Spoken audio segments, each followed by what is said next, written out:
Welcome back to LinQ Plus, everyone. On this channel, I'm 100%ing Breath of the Wild by a bit every day until the sequel Tears of the Kingdom comes out, which is today in 35 days. You can hear there's no intro music today. The video of the rip of the recent gameplay demo with the Tears of the Kingdom main theme presumably was actually taken down by Nintendo, so I'm assuming they are now actively starting to look out for anything that could look like a potential leak resurfacing. I think that is actually really interesting. I don't know if this is any sort of confirmation that the game is now going around maybe to different distributors and stores. So no more intro music, unfortunately. I was planning to use that basically for the rest of the series, but that's not going to be happening. But at the same time, today I realized again we are so close to Tears of the Kingdom. It's almost scary. Like, we are so close to only being 1 month away, 30 days away. It really is right around the corner. So, as you can tell, I actually am not in the same space I was yesterday when I was recording this video. And this is because I found something. And I want to show you this. This is basically in regards to the theory I talked about yesterday. If you missed yesterday's video, the theory I talked about in it was that I think the Zonai and Tears of the Kingdom will actually be dead already. And the islands that they built were basically built by them way back in the past for Link to now be able to reseal Ganondorf and prevent the catastrophe from happening.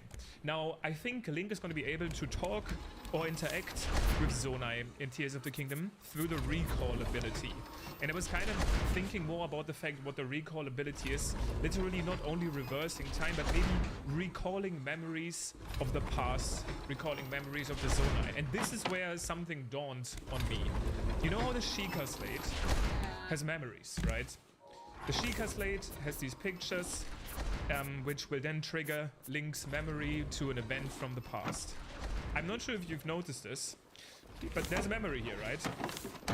Maybe you already know where I'm going, but watch the button that shows up when you get to a memory. Recall.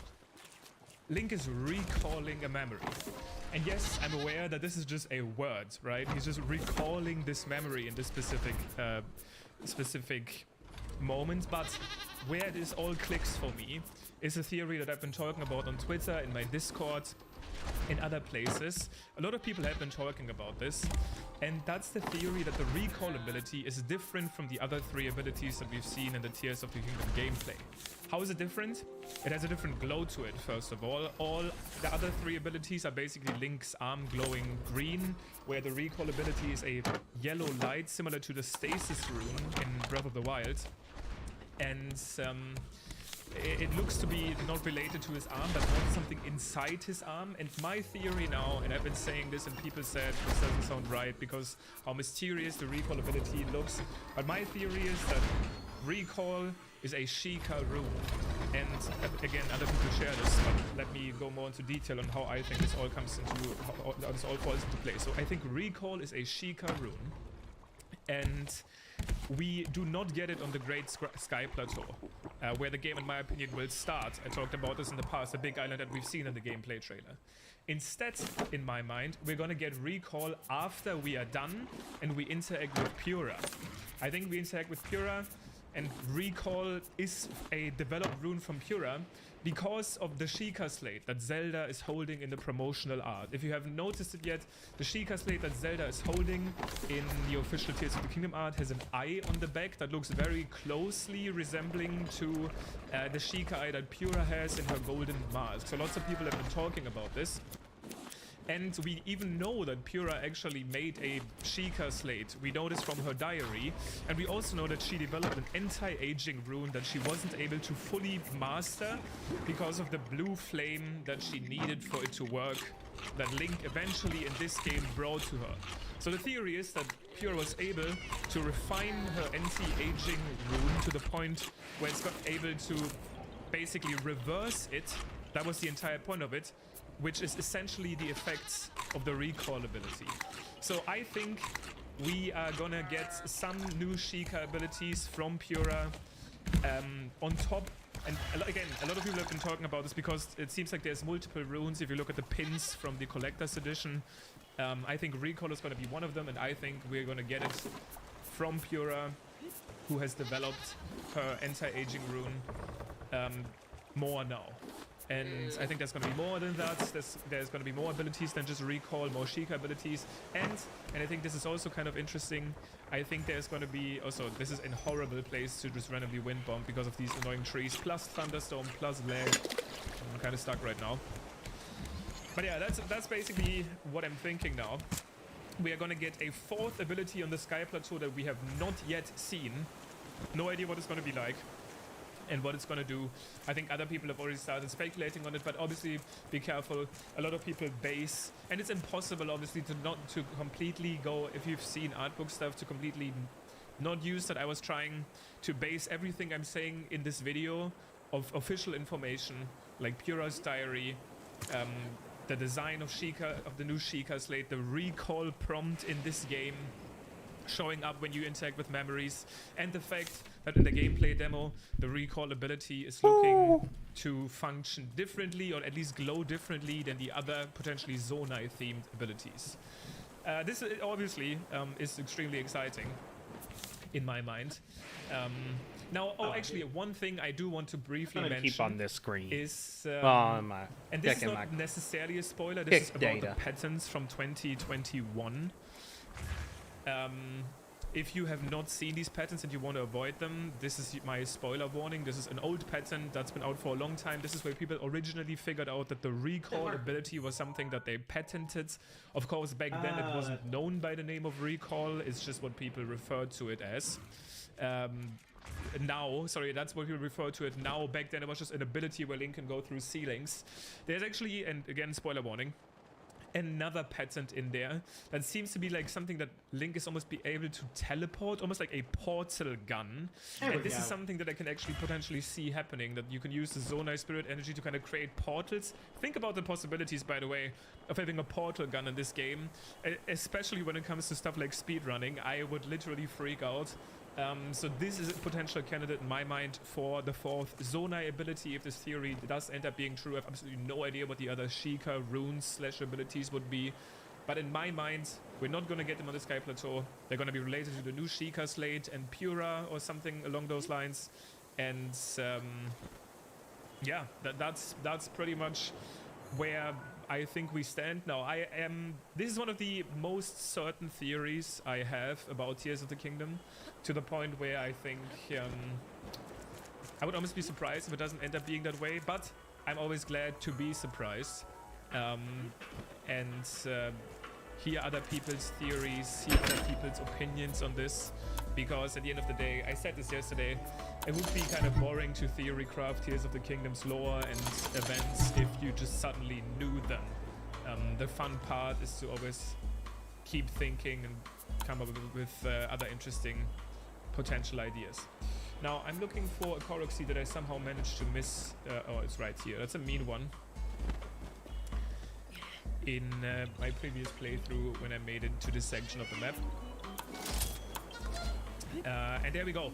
A little bit of a brief gameplay session today, but more on the explanation theory side. I did manage to get 2 more Korok seeds, so we are 99.33% with these locations. Alright, that's good enough for this island. Moving on. I'm probably going to get tomorrow. Then Tarrytown, where we need to farm some wood. And then the Korok seed at the Lakeside stable, we're going to be at like 99.95%. I explained it in the past. Once that happens, I'm going to install the DLC back to my file, get all of the DLC shrines, because we still have 30 days. Guys, the game is so incredibly close. I can't believe it, honestly. Every day I keep thinking, wow, it's like almost 30 days now, and then it's like, oh, it's out in 2 weeks. Maybe we still get a release trailer. This is the most exciting time to be a Zelda fan, in my opinion. And then obviously once the game comes out. But thank you for watching, as always. 35 days until we can get our hands on Tears of the Kingdom. Thank you for watching once again, and I will see you tomorrow.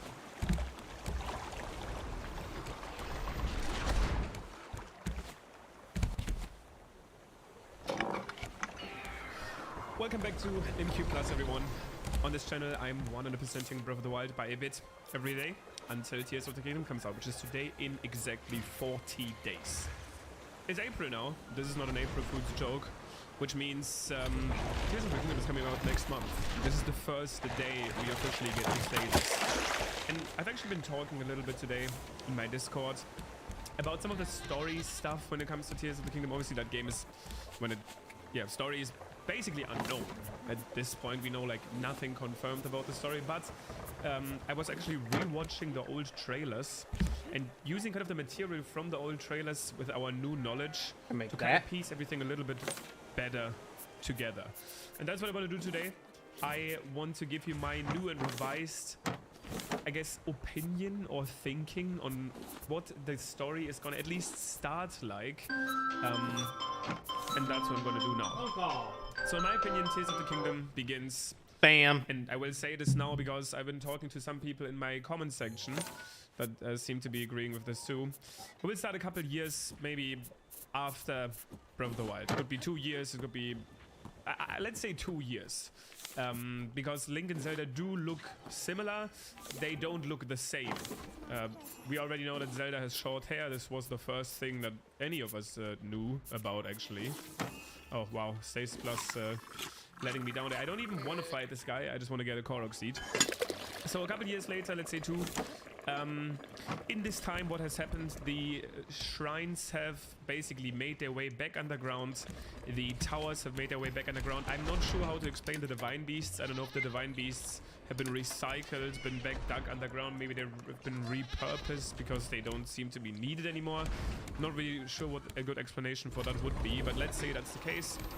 From the beginning shot of the recent gameplay showcase, we could maybe think that the inhabitants of Hyrule has cleaned up some of the debris from the war now because Calamity Ganon is defeated. There's no more guardians at the Hateno Fort Hateno, which is where the gameplay preview basically starts, and that's basically where our game starts. Oh, now, crap. for some reason, thirsty. maybe after conversing with, I don't even know who, maybe let's say Pura, Zelda and Link have decided to check out this underground cave because of rumors.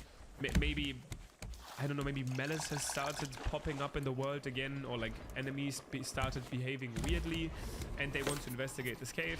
They investigate this cave and they find the corpse of Ganondorf underground. Now, for whatever reason, when they find the corpse of Ganondorf, the seal, which is presumably some ancient Zonai force, which at one point, let's call it the ancient Zonai hero, at one point sealed this Ganondorf, the Malice inside him underground, and for whatever reason the seal breaks, Ganondorf breaks free. Maybe over time the seal is weakened, which is why the Malices started popping up outside, and Ganondorf is now breaking free from the seal. With that, hell breaks loose, the cave starts to crumble to the extent where suddenly Zelda falls down because of a piece of debris. We literally see this in the first teaser. Under her, falls down. Link jumps after her to save her, and last second, just before, gets held back by this green hand. Now, we don't know if Zelda gets away from the situation. We definitely know that Link gets away from the situation. Also, I need to find... Oh, I'm having a hard time finding these Korok seeds with the weather here. This is a typical Hebra moment. But unfortunately we do have to do some more Hebra stuff. Wait, didn't I just get this one? Okay, also I got this one. I got the shrine. Okay, I need to actually go down here now. My bad. I don't know what's gonna happen. Is Link gonna save Zelda and the green hand is gonna save Link? Is the green hand gonna save Link and Zelda is gonna fall? Maybe the green hand has some sort of like knowledge that we can't save Zelda right now. Link, if you save her now, the prophecy can't be fulfilled, so I'm holding you back from saving her. I don't know what happens exactly, but the green hands will save Link and then in some shape or form give him his power. This is the green hand that Link later on basically controls or uses its power throughout the game. It could be that this hand is essentially him, an early version of him, in the shape of the ancient hero. Could be the case. It could be a completely different power that we don't know of yet, but that basically happens. And now this is the point I want to talk about the most, is the Sky Islands, how they get into the game, and the recall ability, how they basically tie into the story next. So Ganondorf breaks loose, the castle starts flying, maybe Malice comes out of Death Mountain because you know, Malice breaks loose, which obviously Death Mountain is connected to the underground, right? So Malice would come out of it. That's just like logical. And the Green Hand possesses Link in hopes of defeating Ganondorf and sealing him again. Now, with that possession, Link gets the new powers. Obviously, the new powers we've seen in the most recent gameplay showcase. Recall, Ascent, Ultra Hand, and Fuse.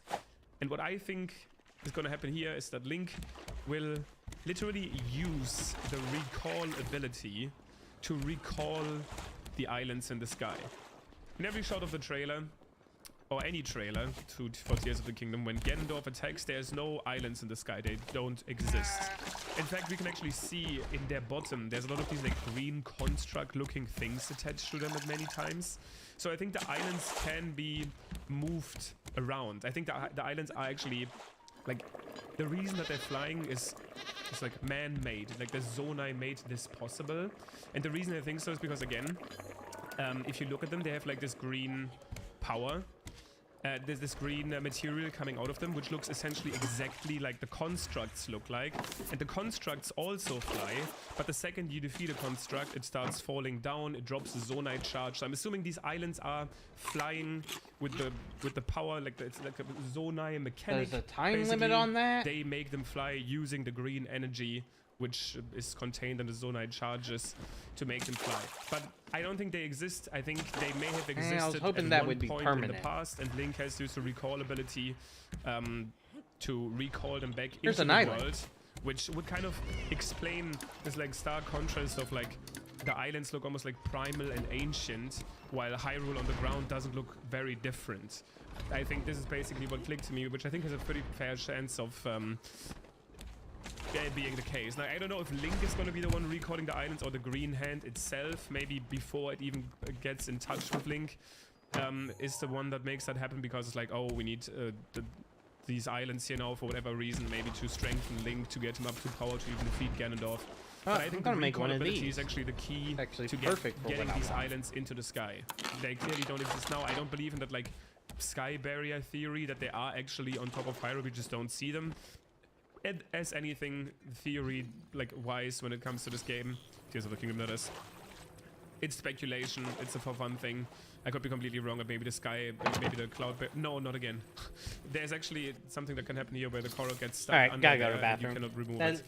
this little plastic one's gonna look Obviously, different. it could be and it's real. gonna have after all my the cloud barrier and what I'm saying is completely buffing wrong. foods in it. But I think putting everything. Bathroom.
All right.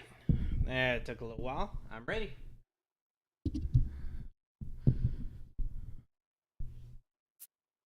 Together that we know now from previous trailers, things that we've seen, this is what makes sense to you. So once again, Link and Zelda explore on the ground, find Ganondorf. Ganondorf wakes up the green arm, possesses Link, and with its power, they can recall the islands in the sky back to the world, which will then help and strengthen Link, him working together with the ancient hero to defeat Ganondorf and seal him once again. Oh, that needs a That's kind of battery. how this fits all together to me. This would also explain things like the mazes flying.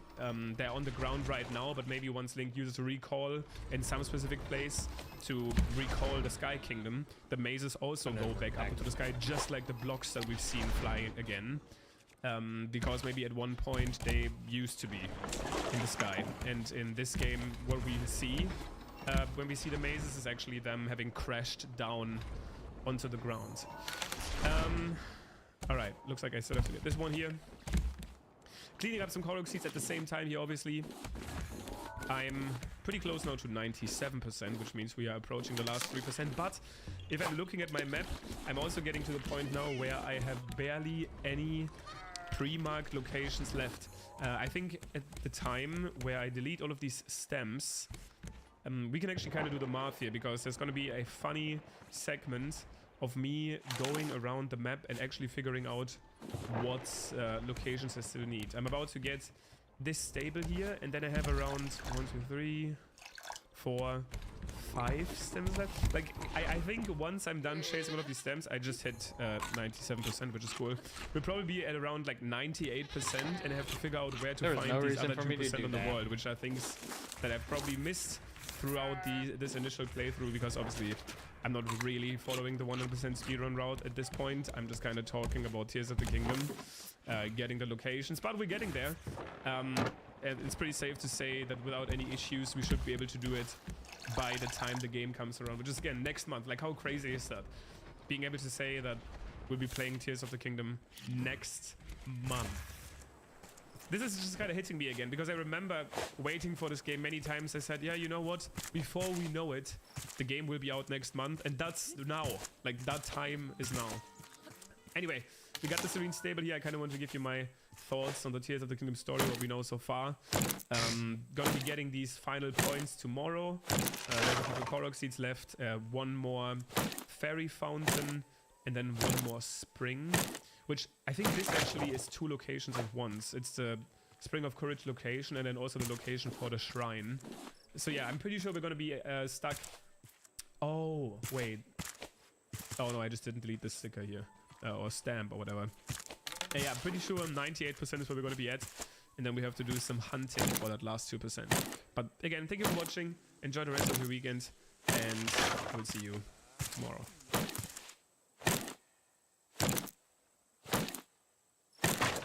I'm gonna throw this. Draw my line. Welcome back to LinkU Plus, everyone. On this channel, I'm 100%ing Breath of the Wild by a bit every day until Tears of the Kingdom comes out, which is today in 57 days. And today I'm going to mix it up a little bit. After getting some initial Korok seeds, I'm going to go around and get some more money. I do need to eventually make a couple thousand rupees to complete things like the fairy fountains. What I want to talk about today is something that I've been seeing more and more recently on Twitter, and that's like concerns about Tears of the Kingdom, and specifically my concerns. But I want to start with the concerns that I've seen, which made me to, which basically pushed me to make this video. Now, Nintendo, I talked about this I think before briefly, has recently put out quite a few tweets about Tears of the Kingdom, and they were all kind of like, they weren't really like saying much. They were saying things like, explore a vast world, make your own shape, explore a legendary kingdom. And they were basically continuously using the same screenshots. Screenshots that we have already seen either from the trailer that was out for over a month now, or that they posted on their website for Tears of the Kingdom. And people have more and more started to basically get a little bit concerned under these posts, being like, do you guys run out of screenshots? Do you not have anything more to show us? And I've been hearing concerns more about people being like, yeah, I don't know, I really have the feeling that this game doesn't really have that much content. I guess we have like some underground areas, floating islands, and that's pretty much it. And other than that, just Breath of the Wild.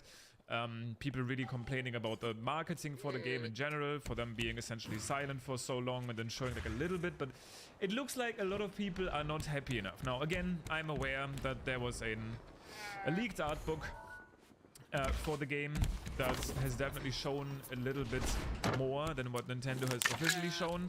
I'm not sure if these people have seen these leaks and they are still not happy, or if they haven't seen them and they're just not happy with Nintendo's official marketing campaign. But I'm going to talk about my own concerns with the game. And actually recently had a dream that Tears of the Kingdom was out, and it was like really bad in my dream. It was like a Souls-like game, but like really bad. I guess this is because I'm currently working on a video for my main channel where I tested out 7 Zelda clones, so not necessarily the games of the highest quality. And it was really sad. I remember waking up and being really glad that Tears of the Kingdom is out and it's not like a Souls-like random game, which obviously there was like no real reason for it to be that.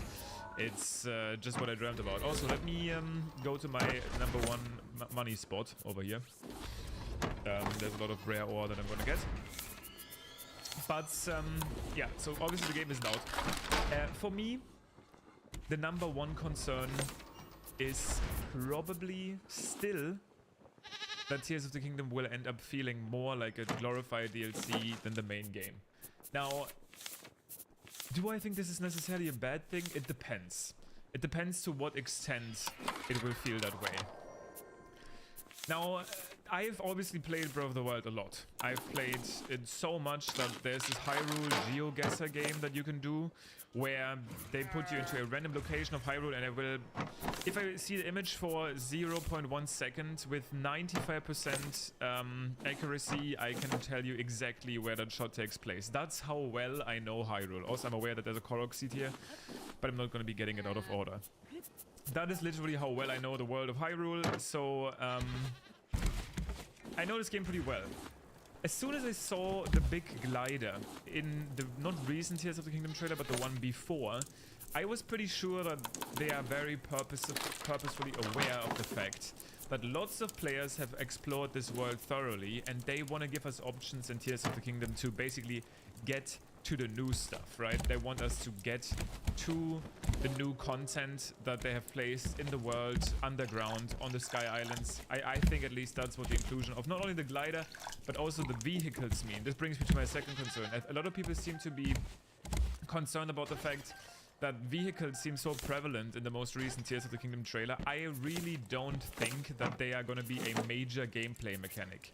Yes, you're going to probably be able to make vehicles, but I don't think that's like what the game is all about. People have been calling Tears of the Kingdom like nuts and like Zelda nuts and bolts. Like, it's not going to be like that. I can say pretty safely, I think the vehicles have their mechanics and have their uses, but I think the main idea for them is, okay, we know, guys, you know Hyrule, we're gonna give you other options to get around so that you can actually explore the new stuff. You don't want to be running around and like, this is how the average Breath of the Wild casual playthrough looks, right?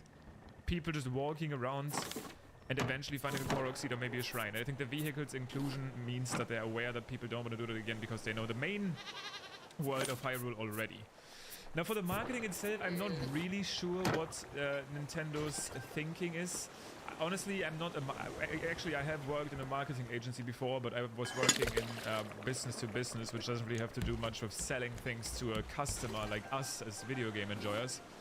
And I feel like sometimes I'm a little bit confused. I would like to hear your thoughts as well. Like, most people that watch this channel are hardcore Zelda fans, or like pretty safely strong Zelda fans, and they're gonna get Tears of the Kingdom almost no matter what. Some people I've heard, my recent video on why I'm getting Tears of the Kingdom digitally went like a little bit more viral. It got like 25,000 clicks, which made me think that more average players got that video and they recommended, because in that video specifically I saw some comments saying, yeah, I'm not gonna buy the game because it's $70 and yeah, no, the game looks like shit. And as we know, when something is negative in the YouTube comments, like when somebody has something negative to say, they're gonna comment. The people that are not gonna have anything negative to say, I'm probably not gonna comment. Basically the point I'm making is that I know a lot of us are gonna get the game no matter what, even if it does feel like a big Breath of the Wild DLC. It would maybe make the longevity of the game a little bit less strong, but I would still be excited for it and enjoy it. And I am trusting the Zelda team after every game they've Thanks put for out that. that Tears of the Kingdom will be good too. But I can definitely understand the DLC concerns. I do really think, I guess I can get this shrine, or I mean I might as well because it's nighttime right now. So maybe next time when I get here I don't have to wait for it. I get the concerns, and I think the average player might not get as excited for just new islands and new things to explore as I was. But obviously there's going to be a new story. I feel like people forget that sometimes. I think the two #1 concerns that people, or not concerns, critique points that people had about Breath of the Wild is that they wanted traditional dungeons and they wanted a more engaging story, one that you can actually explore live and not just watch memories of the past and kind of like find out what happened 100 years ago. And I think both of these concerns, I'm very sure, will be addressed in Tears of the Kingdom. I think it would be strange for Nintendo to just completely ignore them, but we'll see. Now, a couple other concerns that I have, I do want to quickly list about Tears of the Kingdom. One I talked about just yesterday is the mini-bosses. We've already seen that, and I guess enemy variety, I think we can basically group that into one. Like, I think in terms of exploration, it's not just going to feel like a DLC. In terms of exploration and story, we're going to probably get full-on dungeons. We're going to get a completely new story, and this time we're probably going to be part of the story as it unfolds, which is exactly what a lot of people wanted. And I would be surprised if we don't get real, like, traditional dungeons. But what I am concerned about personally is, #1, mini bosses and enemy variety. Yes, enemies have like different horns now, but we still haven't seen that much more enemies, and I really hope they're gonna address that. #2, mini bosses specifically, like we've seen Hinoxes and also Taluses look almost completely unchanged. I think it would be very sad if they really were completely unchanged, because I think there's a lot more potential to make meaningful, more interesting mini bosses.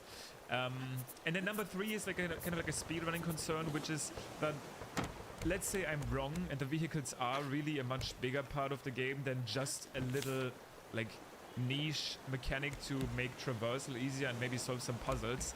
I am thinking that that could be kind of sad for the speedrun, because we will most likely skip them. I don't know what our movement tech is gonna look like in Tears of the Kingdom, but I'm almost certain that there's gonna be something to make traversal a little bit more seamless, which is making me think that something like those vehicles would never actually show up. In any speedruns, that's a very personal, very niche, quote-unquote, concern. It's not really a concern. But yeah.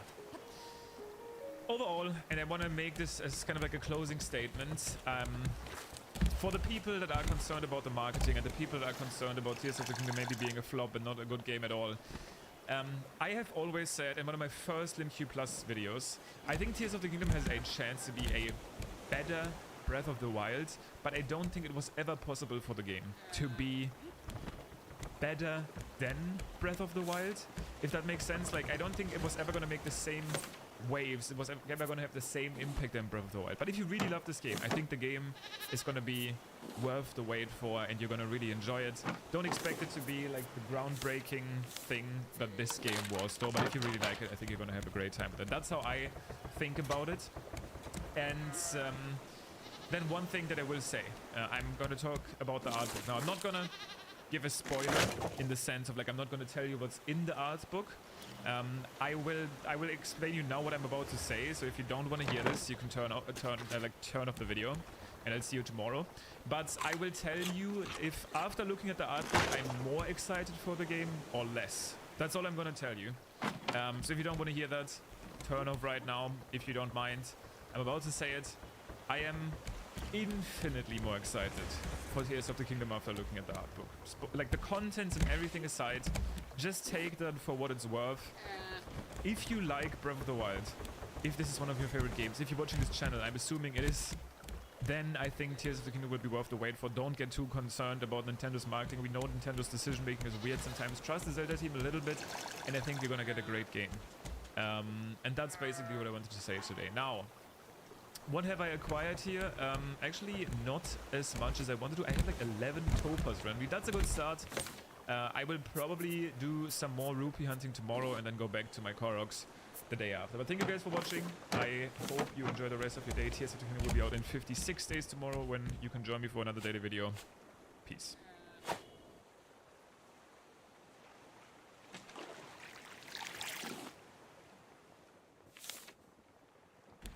Welcome back to LinkU Plus, everyone. On this channel, I'm 100%ing Breath of the Wild by a bit every day until Tears of the Kingdom comes out, the sequel to this game. Now, in 91 days from today, in case you somehow missed it, yesterday was a Nintendo Direct, a new one, where they have, as expected, shown us more about Tears of the Kingdom. A new trailer dropped. Honestly, I would say some people expected them to show even more, but I do think they did show quite a bit, and some people are also happy about this. I do think, however, that there's at least a chance that there's going to be one more trailer very close to release, some sort of release trailer. Given that the game has its now confirmed $70 price tag, I think some people, they could try making some people even more interested in it, and the people that don't want to see more can just simply skip out on that release trailer. I think that's something that could happen. They also have actually officially, numbered the trailers. The trailer from the previous Direct is now trailer 1, and the trailer from yesterday is now officially trailer 2, kind of acknowledging the other 2 pieces of like footage we've seen before as like teasers, I guess. That being said, we have a bunch of stuff to talk about again for this channel, and I won't obviously focus on everything today. I already uploaded a trailer reaction and analysis on this channel, so if you go to the channel and you want to see my first impressions to it and my first analysis, that's up. I still actually agree with most things I've said about that from yesterday, but a lot of people have already come out and pointed out some small details that I want to specifically talk about. And what I wanted to talk about today is something that has been rumored for a while that I almost feel like is basically confirmed now, which is that Tears of the Kingdom is gonna have some sort of crafting system. The reason I'm so confident on this is essentially because we have now seen this new Moblin / Bokoblin design. I used it on the thumbnail.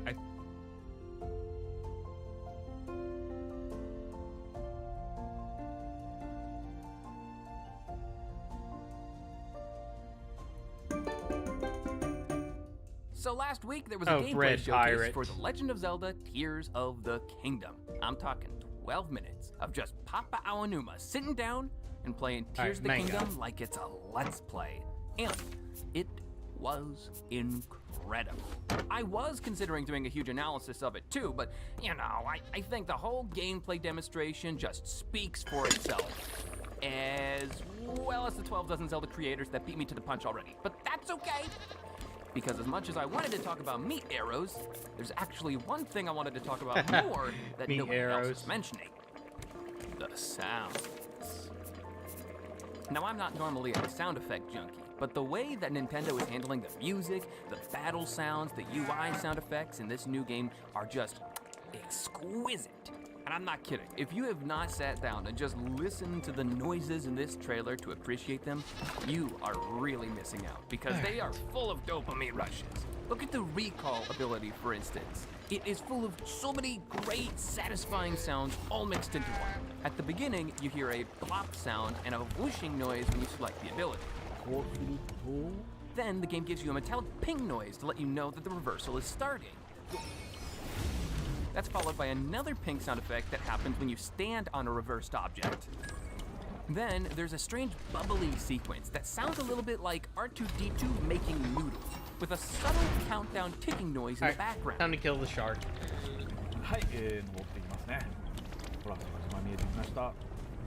And there then you are. There's a pseudo-metallic blast that shows when recall is over. With just this one ability, Nintendo has masterfully combined and created each little noise to be super satisfying and help you learn when your actions have succeeded.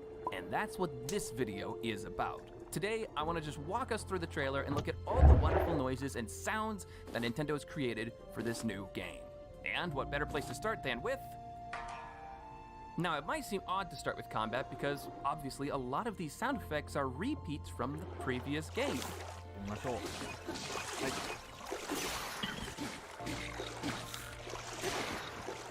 However, one thing that is different is the enemy we're fighting. and the fuse ability. But we're not there yet. We'll get to that in a second. Don't worry. No. The enemy that we're fighting, Constructs, have a lot of their own unique noises that make them very standoutish compared to previous enemies in the series. I mean, just listen to the sound effect that happens when you hit one of them. And then when you kill one, there's actually 3 different sound effects that play each time. First, they fizzle out.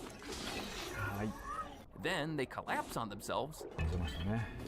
And then they explode. And what's really fun about these noises is that they have a pottery-esque noise to them, like ceramic bits clamoring into each other. And if there's anything all Zelda players love doing, it's killing pottery. Overall, it helps make these enemies feel very wholly unique from anything we fought before in the series, because they just sound so different. Oh, that is so Zelda. What I really love about these robots is that when you destroy them, all of their pieces become free to bounce around on their own. So, presumably, you could walk into those pieces and kick them around before they disappear. Which, I mean, it doesn't have anything to do with the sounds for the enemies. I just think that's kind of a cool detail, and it'll be fun. Who doesn't want to kick around pottery pieces, you know? Anyways, Nintendo did an amazing job with the sounds for Constructs. So, let's move on to the next thing, which is... I was drowning. The ability is very different from the Recall one. It has more liquidy alien sounds to it. Let's give it a listen. An interesting. Ooh, I love that sound effect when Link squeezes out of the ground. Let's listen to that one again. It's a beautiful combo of a sound for when Link escapes and a jingle right afterwards to let you know you succeeded at ascending. But things actually get even more interesting when you listen to the Ascend ability's longer version. This is only triggered when you're going through a larger amount of rock, such as what Papa Aonuma does when he enters this nearby cave. When he does this, he enters into a swimming nirvana where all the sounds get muffled and you can vaguely hear the sound of grinding rocks moving past you.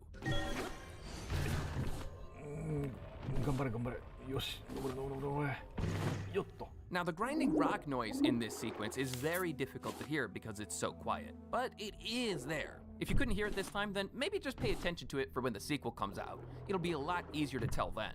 Alright, now if you'll allow us to recall back for just a second.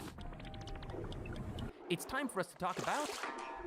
Fuse is the ability that allows you to connect materials together. It is clearly going to be a huge part of this game. So, what kinds of sound effects are we going to have to get used to as players? Well, this sound effect comes in 2 parts. There is an electronic whooshing noise.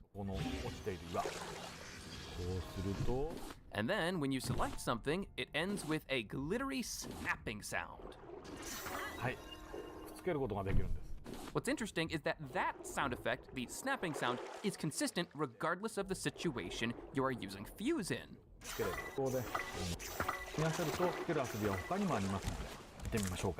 find it really interesting that a lot of the Tears of the Kingdom abilities combine an electronic sound with a magical sound. It gives me the impression that the Tears of the Kingdom abilities are centered on not just magic, but also ancient technology together. But that's getting kind of close to speculation territory. So, let's just move on to our last ability, the one that we'll be looking at right before we go on to the music. I am, of course, talking about... I love that name. Ultra Hand, the king of all hands! It's also a really fun throwback to an old Nintendo product. Anyways, yes, Ultra Hand we all is basically know that. a sticky magnesis that allows you to pick up any object and not just metal ones. For this ability, the devs could have easily reused some of the sound effects from the Fuse ability and then pasted them onto Ultra Hand, because they function kinda similar in the sense that they stick objects together. However, Nintendo actually went the extra mile and made entirely new sounds. For this ability, we have a completely new whoosh sound, fuzz noise, and a really fun sticky noise for when you put objects together. There's even a sound effect for detaching objects. And what's really fun about this detaching ability is that you trigger it by wiggling your stick left and right really quickly. It's so simple, and yet that feels so fitting. I mean, I would never think of making wiggling a button input, but whenever I'm frustrated by something, I just wiggle my stick, so it's perfect as a way of undoing stuff. All in all, it's really cool that they made so many different noises for all the different actions that you can do with the Ultra Hand ability. But I don't actually have that much more to say about it. So, let's move on to something that I do have a lot to say about. The music in this gameplay demonstration was so interesting on so many different levels. For starters, in Breath of the Wild, the main instrument for ambience was the piano, which you can still hear at the beginning of the trailer when Link is on horseback. これについてですね、お話ししてるとちょっと時間がなくなっちゃいますんで。 But when you go into the sky, the music goes in the opposite direction. For the sky, your main instrument for ambiance is the woodwind, or multiple of them in fact. はい、枝が落ちてますね。これはね、どんどん取っていきましょう。 Of just more discs. あときっと役に立つんで。 Not gonna be participating in it. At this part of the It's game, it not my appears that the style. woodwind music is very broken up suitable. and segmented into small chunks. They might even be randomized, like shrine music from Breath of the Wild, but we honestly won't be able to tell that for certain until we play the game itself. The other thing which is fascinating about this is that they chose woodwinds to represent the sky areas, because they're wood winds. Sky, wind, it just goes together. That's so clever. Okay. The next thing we gotta talk about with music is the combat music. We hear this music play quite a few times during the demonstration, and my impression of it is that it's very mischievous sounding, but not very suspenseful, probably because these are low-ranking enemies, and similar to Breath of the Wild, we won't get to hear any of the bombastic, epic combat music until we fight bigger, badder enemies. はい、こいつはね、新キャラでね、ゴーレムっていうさっき拾った枝でね、使ってみましょう。はい。 Now, after that, we come to the skydiving music. This is probably the coolest part of the trailer when it comes to sounds, because when you skydive, you won't hear a piano, and you won't hear a woodwind, you hear both. That's because the music symbolically is showing you that you're transitioning from the sky world back to the surface, where the main instrument is the piano. It's hard to hear, but take a gander. やってスピードアップして、と降りていって、これ下川なんでね。 Yeah. はい、地上に戻ってくることができました。 Oh, man. And you know, I also really love how when you hit a water surface down below, it causes a small shower of rain from the impact, which is, so cool. はい、地上に戻ってくることができました。 We also got to look at the new theme for the game, but I don't really have much to say about it. There is a cool detail, though, in the fact that many of the motifs from Breath of the Wild are returning in this new theme song. It's subtle, but if you listen to them both side by side, then some of the notes line up.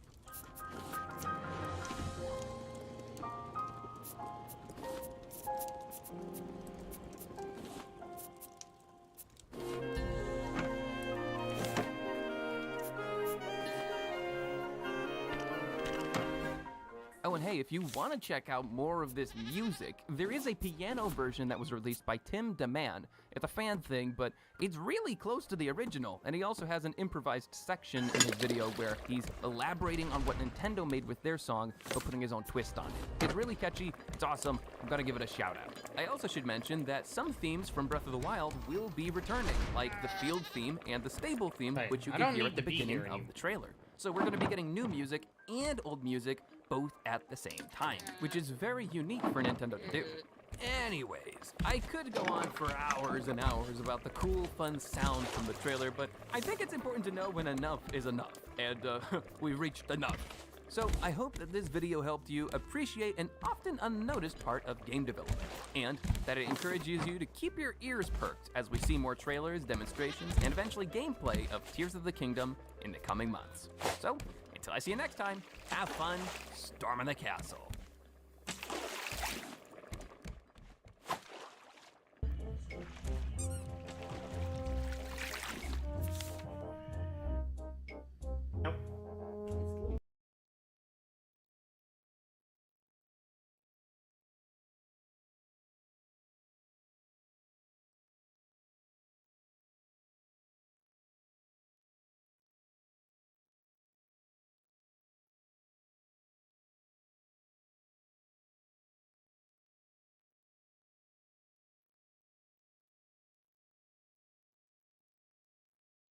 Breaking news, artificial intelligence has developed a cure for cancer in just 30 days.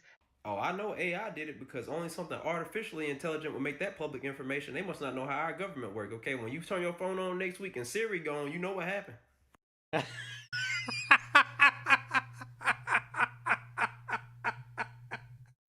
That is so ludicrously true.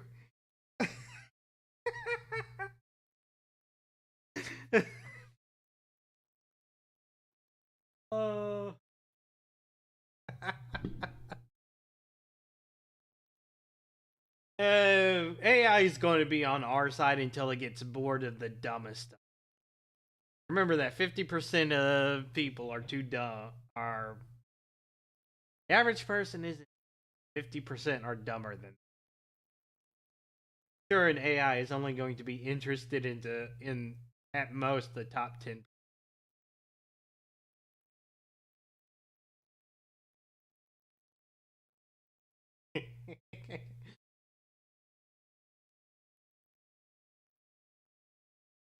Breaking news, artificial intelligence has developed a cure for cancer in just 30 days. Oh, I know AI did it because only something artificially intelligent would make that public information. They must not.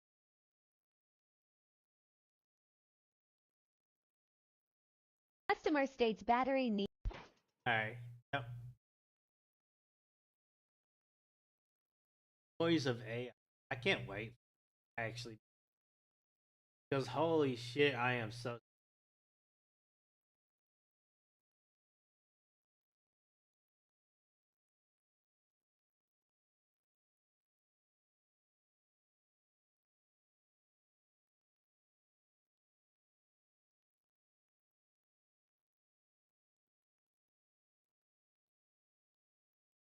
I know these like the first few seconds, I thought it was a sloth like holding its arm like this, but no, that's a kiwi bird, and they are the bird of New Zealand, and these guys are pretty crazy.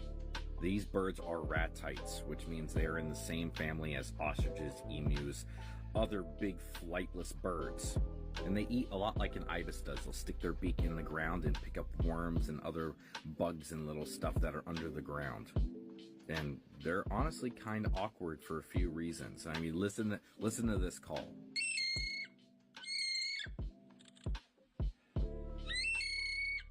Sounds normal for that evolved size. To basically be around no predators, so they really don't have any defense against anything else. That's why they've been wiped out by things like cats.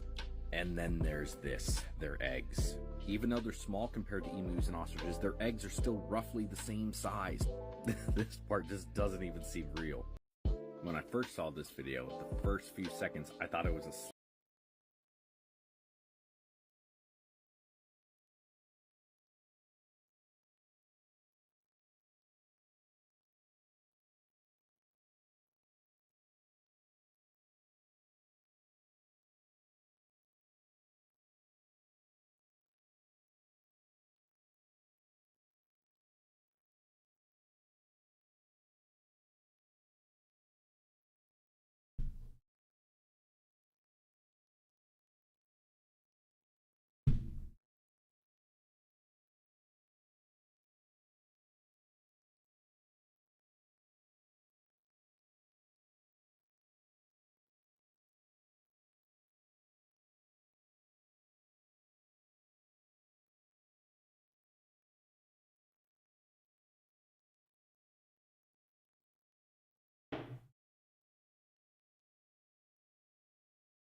There's literally nothing interesting.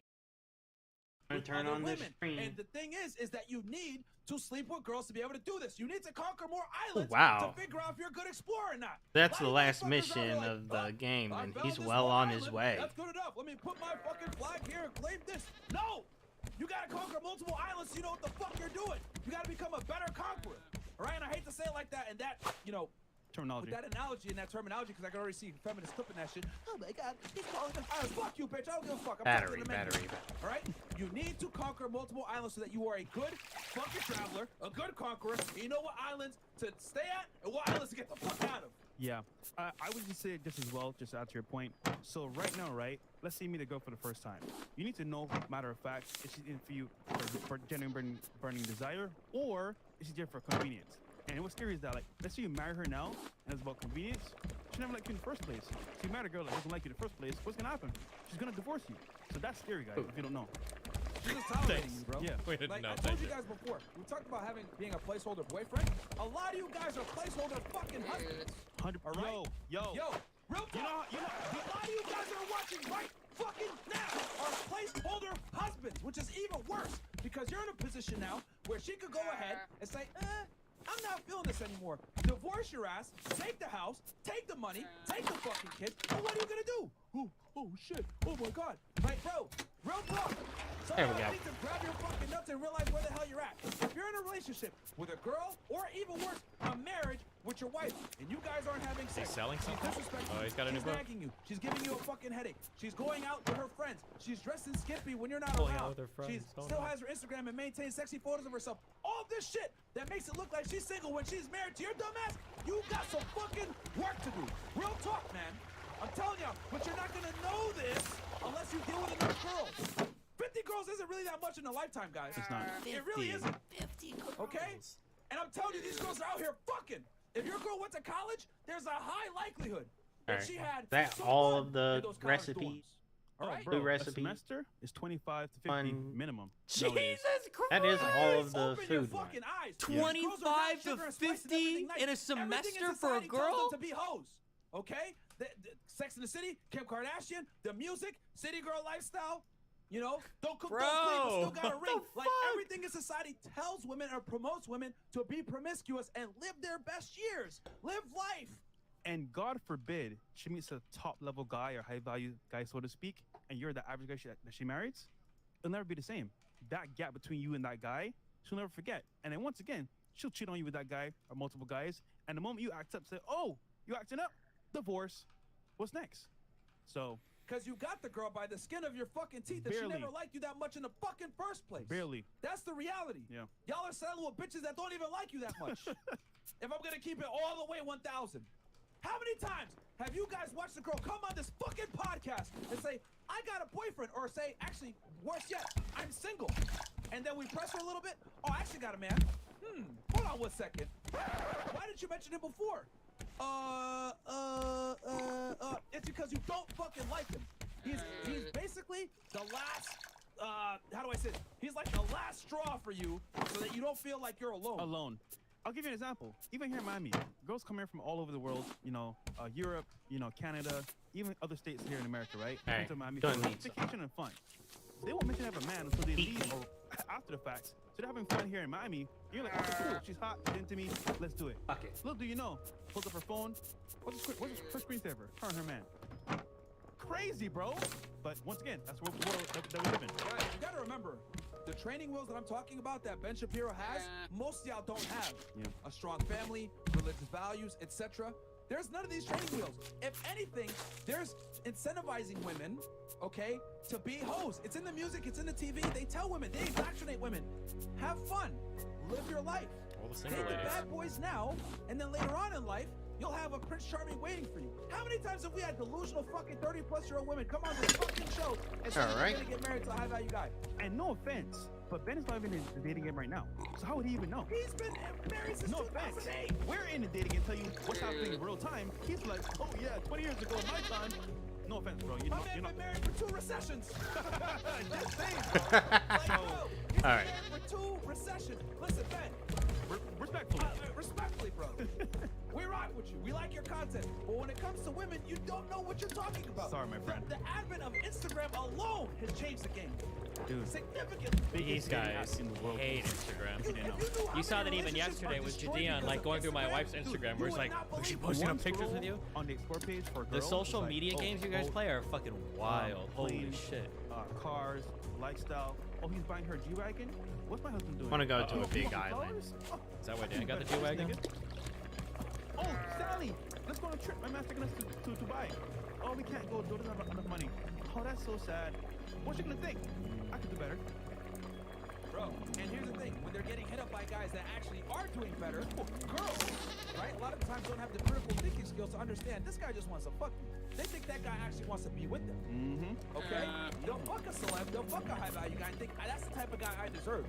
But they don't realize they're just being used for sex. But women aren't able to see the difference here, guys. They think a bunch of DMs is the same as a bunch of offerings of marriage or a relationship. But this is how women think, guys. I don't think they're that this is how they stupid. think.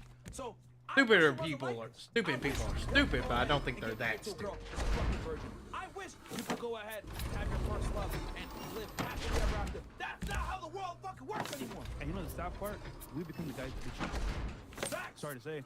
Like, I feel bad after knowing the fact that he's a husband. But it's like, bro, before that, it's like, I'm enjoying the moment. But I don't know until after the fact. So is your wife being pretty much. Bro, and again, like I said before, her greatest superpower is you not understanding yours. What's your superpower as a man? Knowing her fucking value, okay? And holding her to that standard all the time, right? I'm saying if she can do some bullshit, you're willing to tell her, yo, that's not how this goes. Being assertive, putting your fucking foot down when fuckery occurs. If she speaks to you in a certain way, don't I talk need to more her. arrows. If she fucking raises her voice at you, who are you talking to? You need to be able to do this shit. But a lot of you guys don't do this, or you don't know to do this because you thought girls are idealistic. You think they're sugar and spice and everything nice, and they're always gonna be by your side, whatever. Yo. And she will test you, bro. That's the thing that guys don't get. Women will constantly fucking test you. All right? Y'all want to see? You guys want to know uncomfortable truth? When you're at Walmart and you see fucking Pablo getting slapped by his fucking girl Maria, right? Maria. Smack the sombrero off his fucking head, right? When she smacks his ass, you know what that means? That means for days, for weeks, for months, maybe even years, you tolerate disrespect and you never checked it. That smack that you guys are witnessing at Walmart is the culmination of years of disrespect from her, and it elevated to that point where she's smacking him. And you know what the scary part is? You know why she's really fucking smacking him? Because she wished she didn't have to fucking smack him. Put her fucking foot down on her years ago. Yeah. But most of you guys don't have the fucking balls to tell a bitch no. And that's the biggest thing in today's day and age.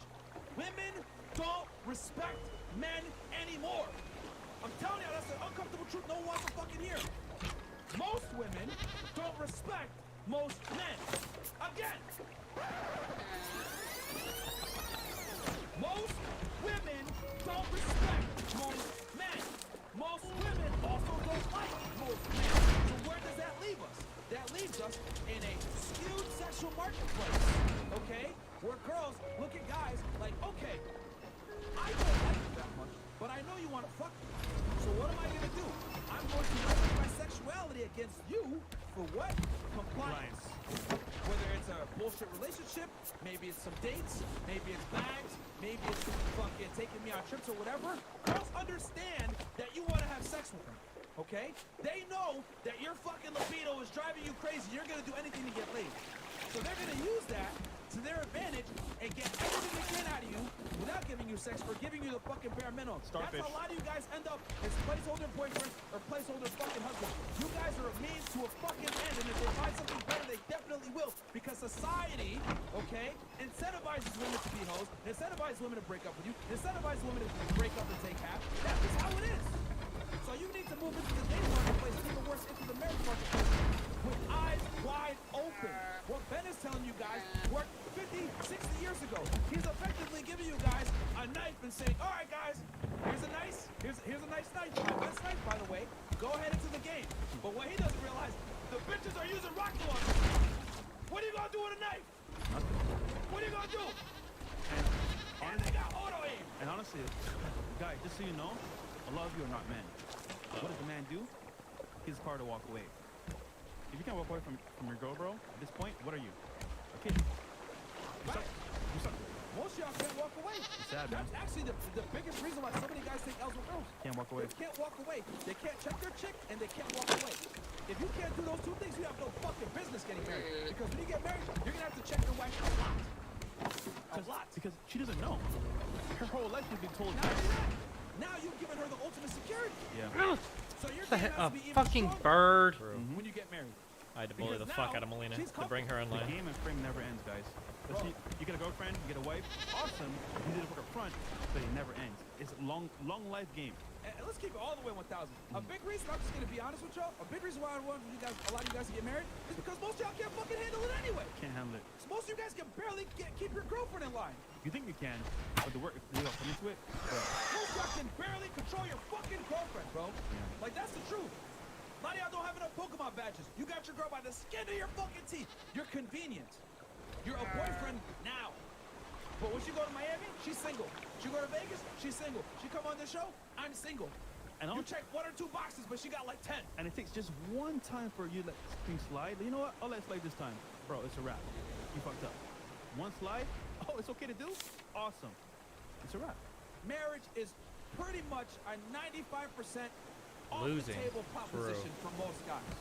Unless you want to have a family and children, go ahead and get married, but don't even involve the state, man. I wouldn't involve the state with it. Do it in the Because church. she has too much leverage to fuck your life up. Do it in the church. How about that? You want to get married so bad, baby? Let's do it in the church. Yep. Before God. No, and that's it. No state involved. Oh, you don't want to do it before God? Oh, you want government involved? Red flag. Yep. Nope. So he had said before, right, that all the data shows otherwise. Okay. Yeah. Let's go ahead and pull up this study real fast for y'all. Okay. Next tab, Mo. Mr. Shapiro. Yeah. So this study right here. Okay. IFS. All right. This is from 2018. Does sexual history affect marital happiness? Right. Marital happiness, marital happiness. Marital happiness. Enlarge it. Scroll down. Scroll down. Yeah. So we're gonna enlarge it for you guys real quick, and I'll read some of it right to summarize. Keep going. Scroll down. Not more. Okay, next wave is Harvey's, not this wave, right? Okay. So previous research, we'll start that paragraph right there, that second one. Previous research indeed suggests a complex story between premarital sex partners Premarital. and marital quality. Psychologists Galena, K. Rhodes, and Scott M. Stanley found that the study respondents who had sex with other people prior to marriage reported lower quality unions compared to couples who slept with just each other. Multiple sex partners prior to marriage reduced marital quality for women, but not men. Hold on. Oh, 56 is Harvey's.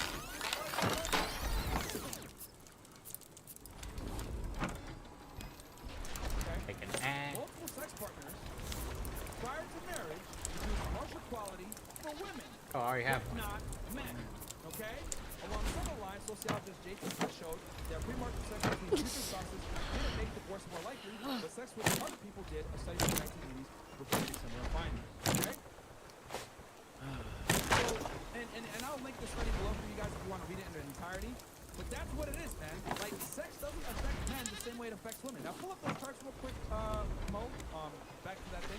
And it's going to be, click the little picture icon below, Mo. No. Like, on the tab on the bottom. Yep. Okay. So, women who have more non-marital sexual partners are less likely to have stable marriage. See, you guys can see here with the chart, the more partners, right, the higher the likelihood of an unstable marriage. Okay, you can see 21 plus. Right? Well, she said that one anyway. But look at the success rate with 0 partners. Okay? Bro, for women. A girl goes out in college, bro. Yep. The one semester. Yeah, easy, bro. Now hit a tab over to the right. Jesus. Right? And you have to look here and go ahead and enlarge it. You can use the yep. Same thing. Women who have more non-sexual partners are less likely to be happy. Women who have more non-marital sexual partners are more likely to be depressed. Women who have more non-sexual scroll up. Women who have more non-sexual partners are less likely to have stable marriages. Women who have more non-sexual partners, back up, Mo, are more likely to be infected with sexually transmitted diseases. Which that one's obvious. Yeah, look, the numbers are here, guys. It shows that the more sexual partners a woman has, okay, the more it negatively impacts their ability to be in a stable relationship with a man, which makes sense, right? Now, I have an analogy for you guys. Let's envision. You're good, Mo. You can take it. All right. Let's envision that women are like pieces of teeth, right? Oh God, the Catholic school analogy. I haven't heard this one in so long. Oh my God. It's sticky. It bonds. It's hard to take it off, right? But after ripping it off that first time, it's hard as hell, isn't it? But once you put it on a second surface, it still sticks well, but you're able to rip it off a little bit easier. After the third wall, you're able to rip it off. Oh my God. A little bit less effort. And then as you continuously use that same piece of tape, and you take it off different surfaces, guess what happens? It gets easier and easier to peel. At some point, after the 10th surface you put that bitch on, okay, you're basically able to just take it off by just like putting a little bit of effort. Right? And it doesn't stick anymore. That, my friends, is exactly how women operate, okay? Now, before I get all the fucking angry feminists, oh my God, am I a piece of tape? Ah! Listen, you dumb bitch. This isn't about you. This is about explaining it to the men so that they understand. Women are like tape. The first bond is the strongest. After that, it drops off precipitously. That's how it is. I wish bitches weren't like tape, but they are. All right? So you motherfuckers need to stop trying to be Elmer's glue and put some Gorilla Glue. Oh, maybe I can get her to stick to me. Oh, it's not gonna work. Okay? You always want the tape as fresh as possible. This is why, as men, we have a natural need in life to be with women that are what? Young, fertile, with less body, less damage. Why? Because we know intrinsically in the back of our fucking mind, subconsciously, that the younger a woman is, right? When she's at her peak years, 18 to 24, like I said before, the less baggage, the higher likelihood that she's going to actually bond to us, the higher likelihood she's not going to be a whore, etc. These are things that men look for, okay? Just like bitches want guys that are 6 feet tall, that make 100,000 plus per year and have abs and muscles, etc. No one's that's a fucking eye. Guys want pieces of tape, they're going to stick to them. That's how it is, okay? I don't make the.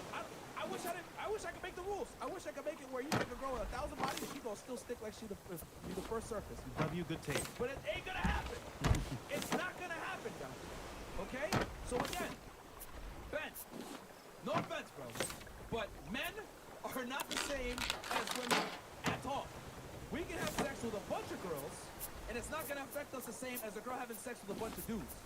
All right? And I get it. He's a traditional conservative. He has a strong female audience. He doesn't want to come off as misogynistic or sexist. So he's got to say bullshit like, actually, having sex with a lot of partners is bad. Yeah, for women, not for men. I actually encourage you, Ben. How about you step out for a little bit and come into the dating game? And then you tell me if you still feel the same way. Because I think personally, once again, if you're married, that's working out for you. But I guarantee you, bro, in the current market right now, if you go outside against the game, you know, damn. This is not real life. To go cheat on his wife? It's a crazy game going on right now. So, get off my boat. Here's the problem with traditional conservatives, right? What they don't realize is that, and a lot of things with these traditional conservatives, they've been married 20, 30, 40 years, etc., right?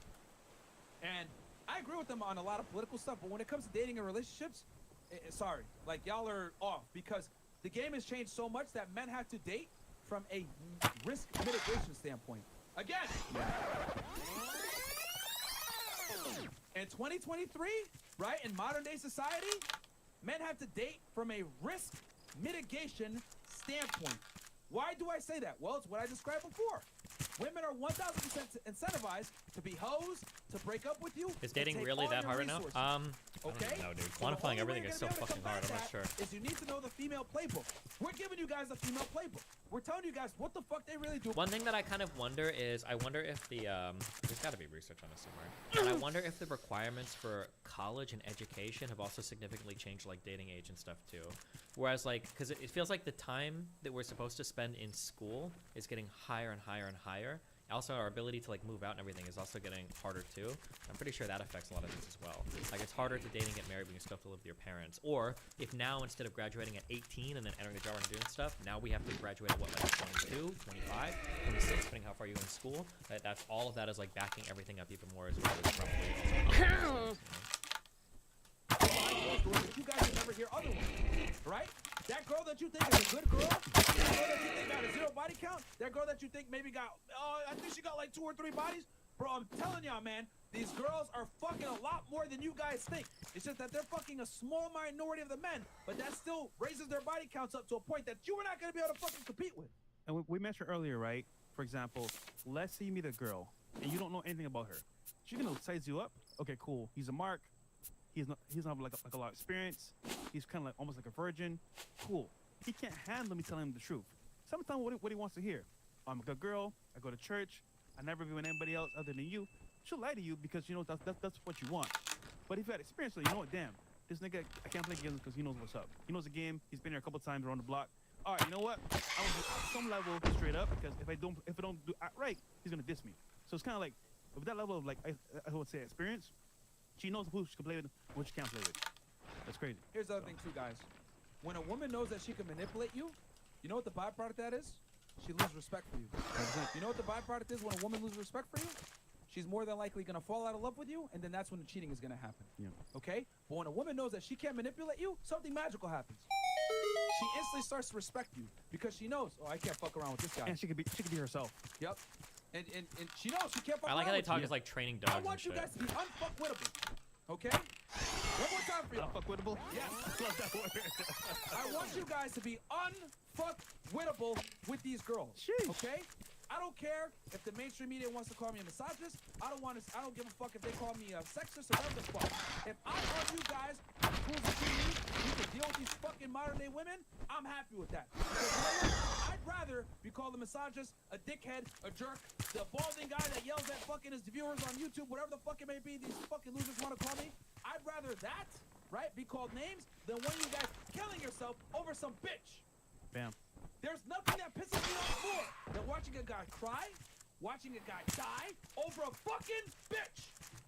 Crazy to me. Could have been avoided. Could have been avoided if you had known better. All right? Maybe if you read my book, Why Women Deserve Less, maybe you watch the Womanizer Wednesday podcast, maybe you read The Rational Male, you read the Book of Numbers, etc., and you figure out the real fucking numbers and the real statistics of you finding a chick that isn't a 304 that deserves a relationship, you would not be doing the shit that you're doing. But the thing is that we're fucking shadow banned right now, as y'all can see. Guys, they shadow ban our podcast. It's tough to find our content nowadays. You gotta type in the whole thing sometimes. A lot of our live streams don't pop up. They don't want you to know this information. Why? Because when men have power and knowledge, they can't get finessed. When you can't get finessed, guess what happens? You don't spend money on bitches that don't deserve it. Guess what happens? We don't spend money on bitches that don't deserve it. The economy comes down. Yep. Okay? Women are 80% of the consumer base, and when men do spend money, it's typically on fucking bitches that don't deserve it. All right? Jesus. I'm not telling you guys to not treat women well. You guys, if you do find a girl that gives value, that's awesome to you, that helps you out, that's a good woman, that deserves it, give her the world. Treat her fantastic. Yeah. Okay? We're not telling you guys to treat women poorly. But what I am saying is that most women don't deserve to be treated like princesses. Most of these girls are fucking sluts and don't deserve it. You know what happens to as well? Guys will find a girl, right, that they're into. She's like a 9 or 10 to them. She's like a hot girl to them. And treat them like shit. Like they'll do whatever they want, go where they want, and there's no respect. She's not following your program. You give her the world. So she's like, okay, cool. I can do what I want and still get what I want from you. Awesome. Versus she's adding value to your life, doing what you want. She's on your program. Then you give her a blessing. But until then, you're giving her a freebie. Bro, when a girl yells at you or disrespects you or treats you like shit, that's an outward manifestation of her being angry that you're a fucking bitch. Yep. Bro, where's Melina at? 100%. When a girl's disrespecting you, that's her outward manifestation of frustration that you're a fucking pussy bitch. Yeah. Because you believed in the dream. Oh, she's gonna love me for me. Oh, ideal. Let's get married. Let's walk down the aisle at 24 years old when I have no status, no resources, nothing. Bro, I didn't even want to take the Rumble and the Kick deal. I only did it because Melina was like, listen, Steven, you've been slack on your stream and stuff. I don't know if I can be with you anymore. And I'm like, what do you mean, Melina? And she's like, sign the contracts. And I'm like, what? You want me to sign a contract? No, you need to sign 2. And I was like, what, Melina? Don't do this to me. She's like, I sign 3. And I was like, fuck. To actually keep you bonded to me. And even though you've had 300 bodies and I've only had sex with 2. Yeah, let's do this. A lot of y'all are shacking up or wifing up girls that have more sexual experience than you. You shouldn't be doing that. Because guess what? She's been around dudes. She knows the game. She's able to famoose you. And then your dumbass ends up walk down the aisle with a girl. Next thing you know, 6 months later, you get a fucking divorce. You get broken up with. And then you got a gun in your fucking mouth figuring out what the hell you're going to do next.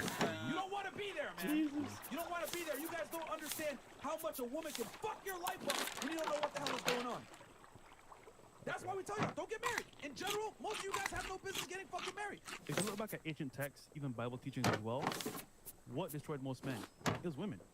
Samson, King Solomon, King David. Adam. I mean, guys, list goes on. So if you're not careful about how you deal with women, it can destroy your life completely. And here's the thing. Why is it that every single religious text, every single society, since the dawn of fucking human time, has put women in a follower role and men in a leadership role? It's only until now, in this fucking cloud world we got now, where women are sitting around saying, I'm strong and independent. I can do anything a man can do. No, you fucking can't. No, you fucking cannot. Okay? We built the world up. Now they're just sitting and existing and saying, oh yeah, we're equal to you guys now. I know y'all built it up and everything is here. And all the infrastructure that we enjoy in this first world was built by y'all. But you know what? We can do anything you can do. No, you fucking can't. Actually, Marion, to add to your point as well, when back in history, when women actually had, I want to say, the right to pretty much be like the ones in charge and say, you know what?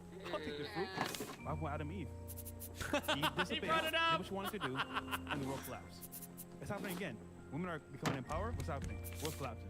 Bro, just saying. I'm telling you, man. Want my money with me. Again, reality is sexist. Women are not good natural leaders, guys. Yeah. The reason why human beings have survived and thrived, right, throughout the dawn of time is because men were in leadership roles and men kept the women. That's how it was. Hey, lady, you gotta follow me if you want to survive, all right? And it's always worked that way. You know what the funny part is? These indoctrinated, super strong feminists that make their own money, they're successful, they're miserable. They've come on this show, y'all have seen it. 33 years old, no family, making 100,000 plus a year. They're fucking miserable. Some even cried. They cried. Yeah. I think there was I saw that just the headlines posted on the Science News. I don't know if anybody read it, but apparently there was a study posted recently that less and less people are having kids, but they're not actually posting that they're but the idea that there are all these people that are like not having children and then they grow up like really sad that they don't have kids is like not necessarily a true thing. I'm only going by the headlines, so sometimes I'm not like that. All right? Women don't. Success does not give women the same pleasure because they don't give a fuck about money and success. They care about relationships and family. Okay? I'm gonna kill the Women shark. make money to go ahead and have experiences and as a means to an end. Men make money to acquire status and be attracted to the opposite gender. When a man makes $1,000 a day, he says, damn, if I do this for a month, I can make $30,000 this month. When a woman makes $1,000 a day, she'll say, okay, I only gotta work 4 days this week and I got rent covered and I can go on a trip. I'm good. That's just how it is. Women don't have the same natural proclivity to create excess resources like men do. Men are designed to create excess resources because we're expected. I don't have to that be proclivity as you for a say it. family. Women, on the other hand, don't have that same incentive because it does not increase their sexual market value to acquire money and status. Some girls do it, but most, if given the choice, would not do it. They'll prefer the man go acquire and share with them so they can stay at home with the family. Okay? So knowing this, how can you let your woman lead you anywhere? Except. Alright. Wait till President they live right find now the is shark. Nathan and Charlie unedited. Wait, A lot of you guys don't have these fundamentals in your head. That men and women are equal and you can be in an equal partnership with your girl and all this other fuckery that modern society says.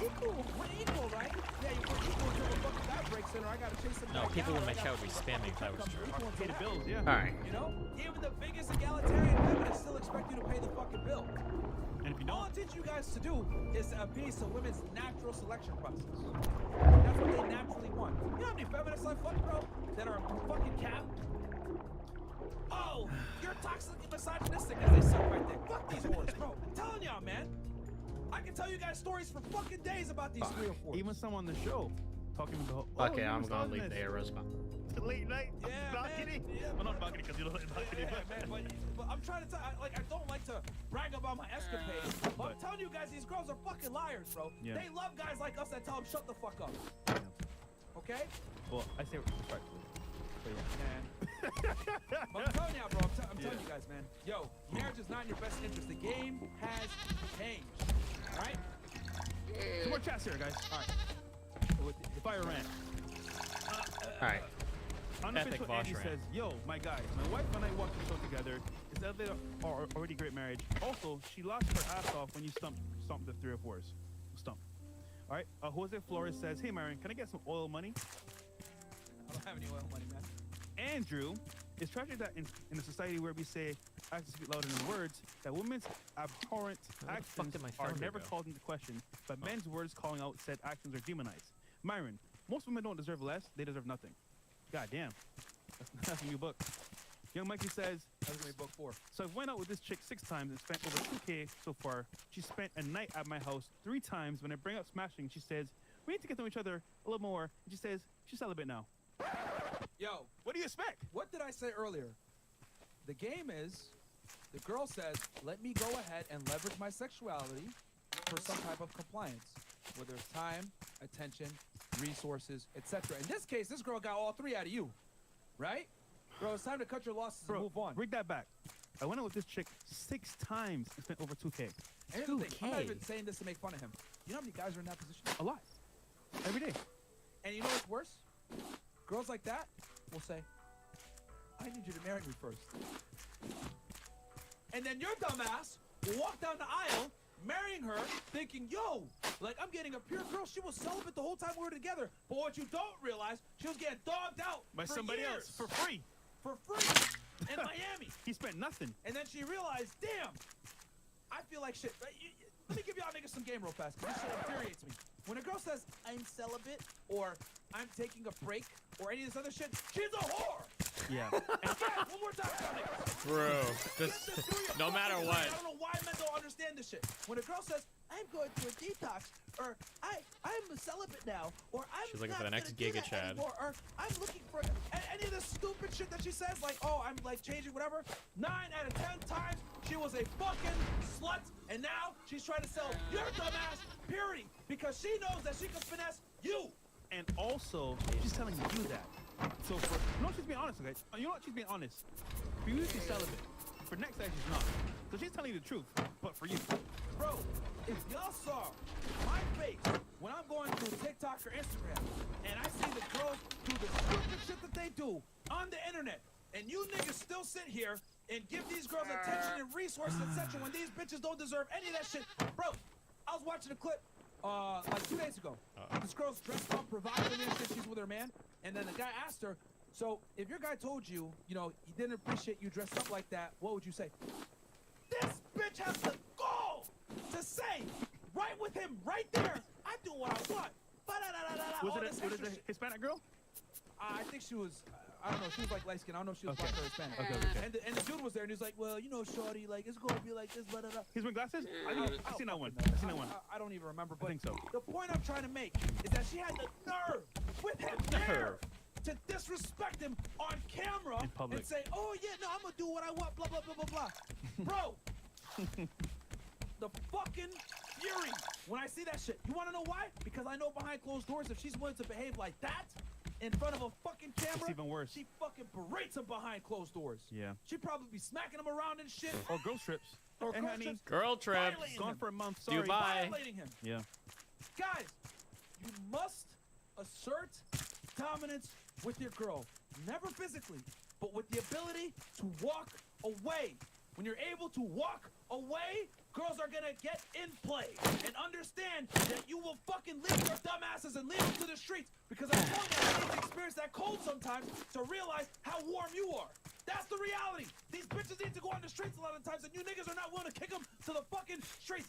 Kick her to the streets if she's not respecting you. If she's disrespecting you, giving you a hard time, acting like a whore. Can you rephrase this as, doing all this dumb shit, your life is yours, it don't belong to this girl, she ain't gonna give you or share life with you, she ain't worth your time. You know what, baby? Of course, that is or what you would tell a woman to get her to dump a man. Get the fuck out the house right now if you do any of that whole shit. Something that Destiny himself doesn't have an easy time understanding. With men, a lot of you guys are fucking bitch ass pussies that can't even stand up to a fucking bitch disrespecting you. What the fuck is that shit? Christ! How the fuck you can't He is getting full rant mode. Seriously, there's gotta be something better now. And then you Fuck it, let's do this. As well. Ooh. I don't do business with niggas that can't control their girl. Yeah. I'm telling you guys, Fresh has seen it. Yeah. How many times have we brought a guy around? The Legend of Zelda Breath of the Wild is without a doubt one of the most popular games ever published for the Nintendo Switch. And if you're anything like me, you're probably revisiting it to be ready for the next Zelda game, Tears of the Kingdom. With the sequel on the way, many fans are rediscovering Breath of the Wild, but many are still puzzled by several unanswered questions regarding this game. For those who are just beginning Link's adventure, or for seasoned gamers who are still inquisitive about the land of Hyrule, here are 5 obscure Breath of the Wild secrets and mysteries that have yet to be answered. Leviathans. The Leviathan Bones is one of the several side missions in The Legend of Zelda Breath of the Wild that necessitates some investigation. The brothers are debating their theories about the ancient Leviathans and how they may have become extinct from the Serene Stable. Anya believes it was due to an ice age, Akra believes it was due to a volcanic explosion, and Garshan believes it was due to a great drought. Breath of the Wild players will encounter enormous whale remains, each with slight distinctions, at each of the Bones' secret sites. Although the 3 quest-related skeletons are the only ones with skulls attached, the skulls of the investigators who want pictures of them have included gigantic whale-like animals, and the most popular theory among Breath of the Wild fans is that the Leviathan Bones are supposed to be representing 3 of these past game characters. The Elden's Great Skeleton's broad skull plate and hand-like arms, in particular, resemble Levias, a soaring, whale-like creature featured in Skyward Sword. However, the Gerudo Great Skeleton has little bones that jut up into the air behind its shoulder blades, implying that it might be similar to Link's Awakening Wind Fish. And lastly, the Hebra Great Skeleton looks like a regular whale, which many speculate may be the Ocean King from Phantom Hourglass. And like the in-game Leviathan researchers who accepted the evidence in Link's photos relevant to their theories and then ignored the others, Zelda fans still will go on debate with Breath of the Wild's timeline placement. And some fans have pointed out that since the Leviathans were now extinct in Breath of the Wild, perhaps the Sheikah were recreating a model of them. No, seriously, Hateno Lab has a strange-looking creature hung on the ceiling by their bookshelves, so perhaps this little creature resembled within the lab might have been a prototype of a divine beast, looking like a Leviathan who lurked in Hyrule and its sky. Zonai Tribe and their ruins. The tribe's official in-game name in Breath of the Wild is Ancient Barbarian Tribe, but fans have dubbed them to Zonai owing to their link to the Farron Virgin Zonai ruins. And with even Tears of the Kingdom's new gameplay showcase, they are really called the Zonai. Here, Link can find a ton of ancient tablets, ruins, and pillars with the same symbology, and their memory lives on. Honestly, in the Barbarian Armor Nintendo set, probably which is called one of them the Zonai because how they that one throwaway name just became the fan base's major headcanon.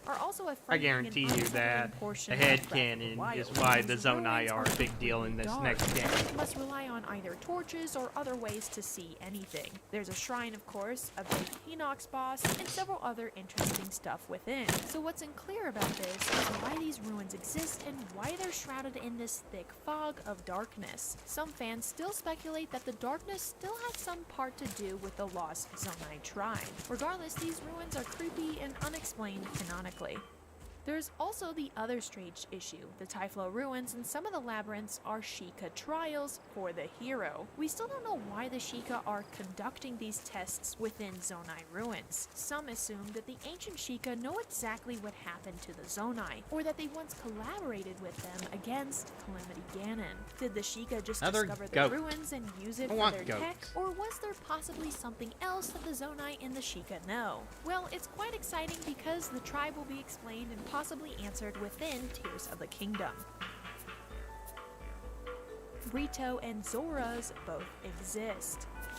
The Legend of Zelda series and numerous landscapes and mythology contain two distinct species, the Zora and the Rito. These humanoid-looking species are rarely observed together and appear to have little similarity at first glance. The two races couldn't be more different, with the Zora spending their days in Hyrule's waters and lakes, and the Rito referring to higher heights. Nevertheless, the cataclysmic occurrence caused the Zora to develop into the Rito, making the Rito and the Zora race a direct descendant. The Rito originally appeared in Wind Waker. There, a race lived on Dragon Roost Island. Their island, like many others, is actually the peak of Hyrule's mountains. In Wind Waker, Hyrule was completely submerged under a massive ocean during the event called the Great Flood.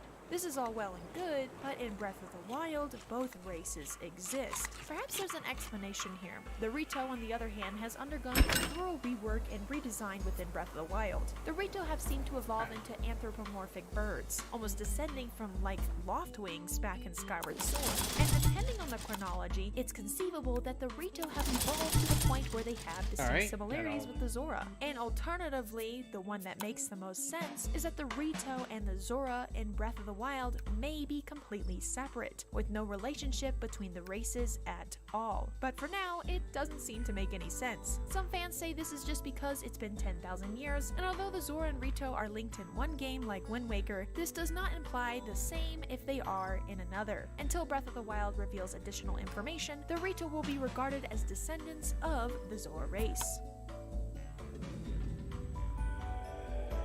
False Blood Moons and Hino. A crimson moon is already a terrifying occasion in Breath of the Wild. This occurrence is said to occur when Ganon's strength reaches to its apex, and its in-game impact is to revive all killed opponents. While the sequence is creepy and the phenomena itself is disturbing, everyone is pretty aware that blood moons respawn defeated opponents and occur on a timer. Yet there appears to be considerable ambiguity about the precise circumstances for ordinary blood moons, and much more so with the emergency, or what we know as panic blood moons.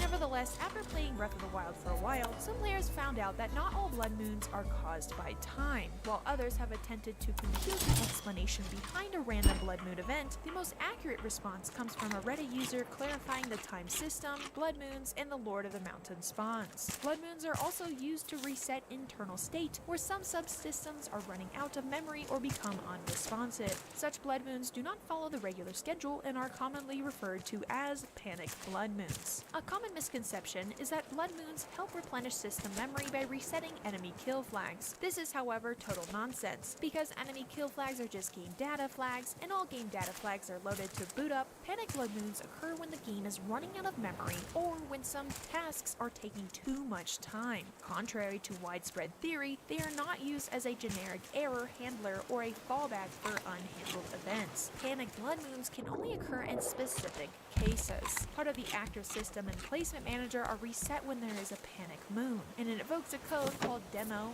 0110. It also revives foes and other respawnable items, much like the usual Blood Moon code. So the conclusion is that only Nintendo truly knows which of the 7 panic circumstances happen for the cause of these blood moons. Therefore, it does appear that there is somewhat a minor explanation for why random or panic blood moons ever occur. However, some fans claim that either this is just a bug or it's a false blood moon that speeds up due to Ganon's power, all because that moon never follows the time cycle in Breath of the Wild. But whether people believe this is because of gameplay mechanics or because it's ingrained within the Zelda mythology is a hotly debated issue. On top of that, Hino, who can be located in the Dueling Peak stable, appears to have a weird reaction to the blood moons, almost seeming to revere it. He'll rush about yelling about the blood moon, describing it as glorious and exclaiming, "Arise, monsters." So what the heck's the issue with this guy? Several fans have theorized that he may be infected with malice. He might have gotten his hands on it because malice is associated with the blood moon, etc. And perhaps malice did injure him, so he left it alone, only to grow infatuated with the blood moon and lose a few screws in his head in the process. Yet it's pretty common in Zelda games to have a random character that gives off an eerie and frightening vibe. Perhaps Hino is just simply that, a character behaving out of character. The 8th heroine. Link can stumble across huge 7 statues of Gerudo soldiers in the Gerudo Desert region in Breath of the Wild. The 7 women are called the 7 heroines and are revered by the Gerudo people. Yet, if you look at the map of the region, you'll see an open place where something appears to be missing. During the quest, the 8th heroine, Link can uncover an abandoned statue and sword high in the Gerudo Mountains. If, as many assumed, this is a missing statue from the set. So why is this out of the circle? Some fans believe it is due to Gerudo's misremembering the events of Ocarina of Time. The heroine statues are all labeled 7 sages in Gerudo text, and their crests appear to be Gerudo stylizations of the sage medallion insignia also seen in Ocarina of Time. The assumption is that the Gerudo may have forgotten who the sages truly were and hence thought they were Gerudo. This corroborated by the mythology that the heroines saved the world, as well as everything else described. The 8th heroine, on the other hand, was never among the others and never carried a sword. Both the sword and the statue, as you can see, are cut from the stone exactly where they are, rather than being built like the rest. This is the 8th heroine leaving her sword in the stone and departing from the others. This may seem familiar because Link did do something similar in the conclusion of Ocarina of Time. He laid down the Master Sword and set off on a quest to find Navi. So while fans do think that this is Link, there is a small flaw within this theory. Given that the placement of Breath of the Wild among the timelines again is still unknown, and since there is an added sword and we're only sticking to Breath of the Wild's timeline, using no other previous game as a reference, perhaps the 8 heroines represent the 8 races: the Hylian, Sheikah, Gerudo, Zora, Goron, Korok, Rito, and the Zonai, who allied together for something protracted in the past in Breath of the Wild's timeline. Perhaps 10,000 years before, the previous calamity. Alternatively, the 8th heroine might be the person shown in Tears of the Kingdom trailer. Again, this all remains unsolved, so my fingers are crossed that we see some answers in the next Zelda chapter. And with that, we are going to wrap up 5 obscure mysteries in Breath of the Wild. And I know many dedicated Zelda fans like me have known these secrets for years, but it's always a good idea to refresh your brain and others before Tears of the Kingdom. What do you believe the next Zelda game will reveal? Thank you for watching, and I will see you in the next video.